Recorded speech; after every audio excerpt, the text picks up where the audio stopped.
So, top 5 tips. Well, probably a bit more than 5, or perhaps 6.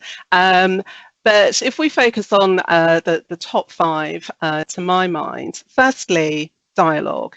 It's important to have engagement in purposeful dialogue with employees to really understand and address the realities of racial inequalities and discrimination within the organisation and, of course, the wider community. Secondly, 3 key areas: metrics, targets, and accountability.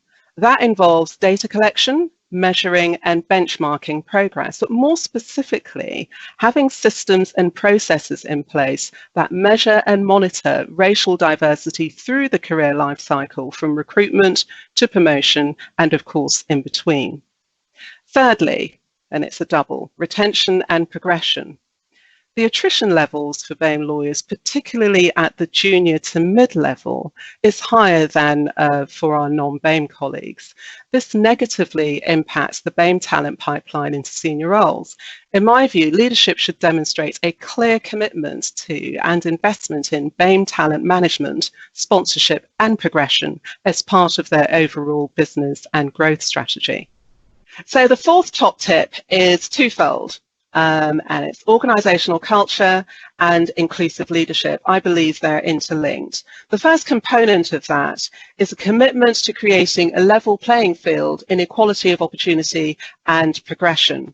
That goes to implementing tools with appropriate accountability to ensure that the process of interviews, evaluations or appraisals, work allocation, pay and promotion, and the criteria behind them is open, transparent, fair and free from bias.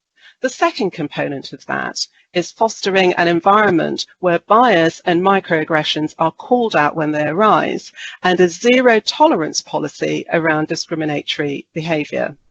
And a 5th top tip, I would say, is that a sign of strong leadership on race equality is when leaders and managers are placed at the centre of these efforts and strategies, and all leaders are held to account for progress on racial diversity.